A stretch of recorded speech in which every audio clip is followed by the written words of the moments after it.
নমস্কার, Rumpa with village ফুডে আপনাদের স্বাগত। আজও চলে এসেছি আরেকটা রেসিপি নিয়ে।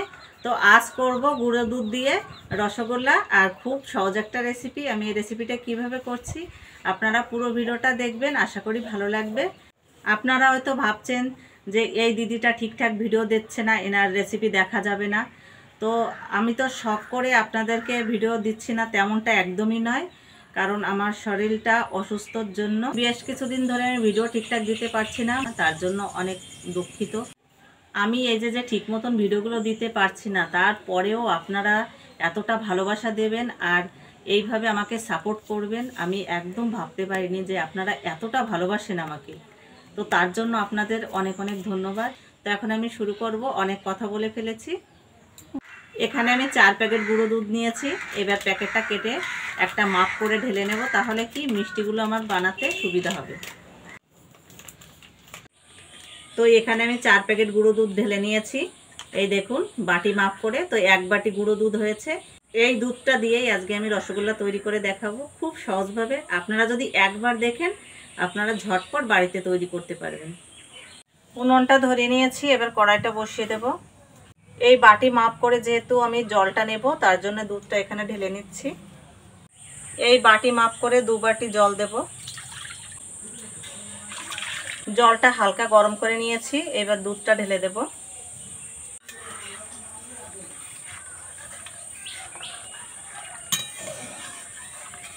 এক চামচ মতো ভিনিগার দেব, 1 চামচ জল। দুধটা এখানে খুব বেশি জ্বালানোর দরকার নেই, গরম হলেই হয়ে যাবে। এবার ভিনিগার আর জল মিশিয়েছিলাম, এটা দিয়ে দেব। তো আপনাদের হাতের কাছে যদি ভিনিগার না থাকে তাহলে পাতিলেবুর রস দিলেও হবে। এই দেখুন সবুজ জল বেরিয়েছে, তার মানে ছানাটা হয়ে গেছে। এবার নামিয়ে নেব।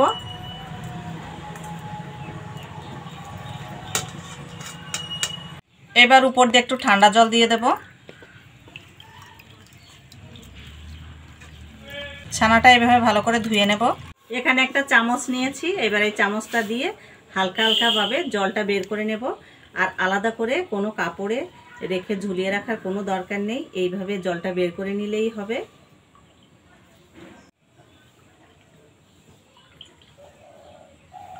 তো ছানাটা পুরোপুরি রেডি, আপনারা তো দেখলেন। তো যখন দেখবেন যে একটু নীল নীল ভাব এসছে, তখন কিন্তু ছানাটা বুঝবেন যে একদম পারফেক্ট হয়ে গেছে। তখন নামিয়ে নেবেন। বেশি জ্বালাতে গেলে ছানাটা আবার শক্ত হয়ে যাবে। এবার এই থালাটায় ঢেলে নেব। ছানাটা এবার ঘষে ঘষে ভালো করে একদম নরম করে মিহি করে নেব। ছানা তো নরম আছে, বেশি শক্ত হলে আবার মিষ্টিটা শক্ত হয়ে যাবে, সেটাও একটু খেয়াল রাখবেন। এইভাবে ছানাটা ঘষে ঘষে একদম মোলাম করে নেব।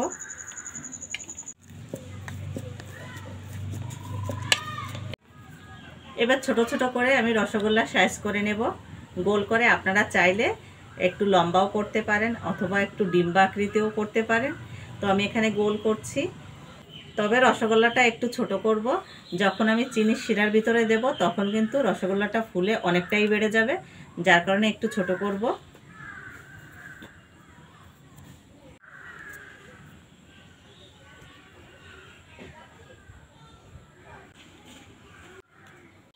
এই দেখুন সমস্ত রসগোল্লাগুলো আমি তৈরি করে নিয়েছি।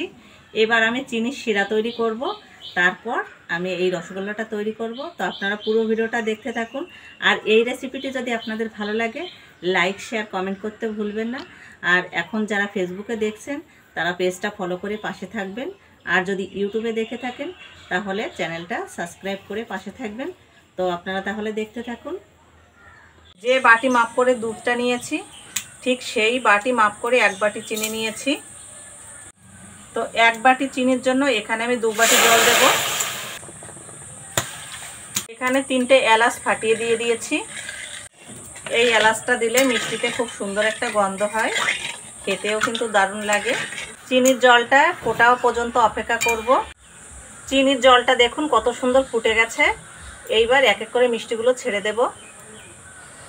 চিনির শিরাটা খুব ঘন করা যাবে না, তাহলে মিষ্টির ভিতরে ঢুকবে না, একটু পাতলা করতে হবে।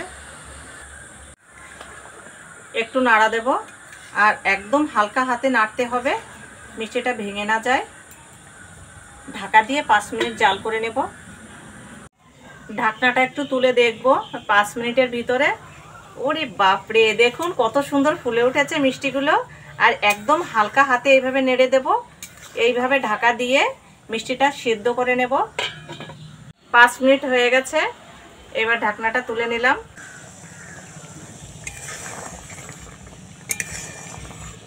মিষ্টিগুলো হয়ে গেছে, এখন নামিয়ে নেব।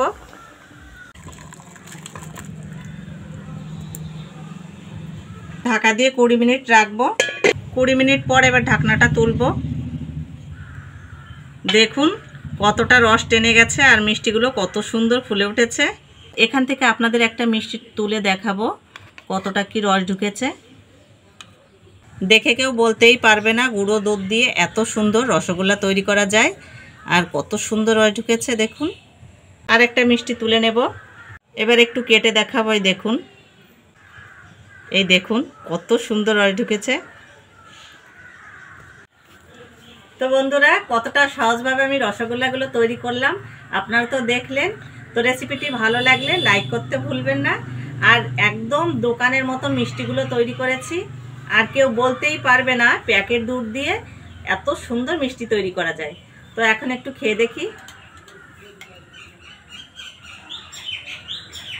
অসাধারণ হয়েছে খেতে, একদম দোকানের মতন পারফেক্ট মিষ্টি তৈরি করেছি। তো আপনারা বাড়িতে ট্রাই করলেই বুঝতে পারবেন কতটা সহজভাবে এই মিষ্টিগুলো তৈরি করা যায়।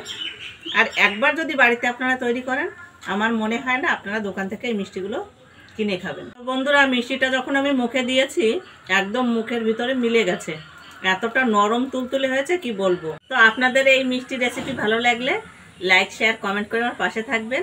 আপনারা ভালো থাকবেন, সুস্থ থাকবেন। দেখা হচ্ছে নেক্সট ভিডিওতে।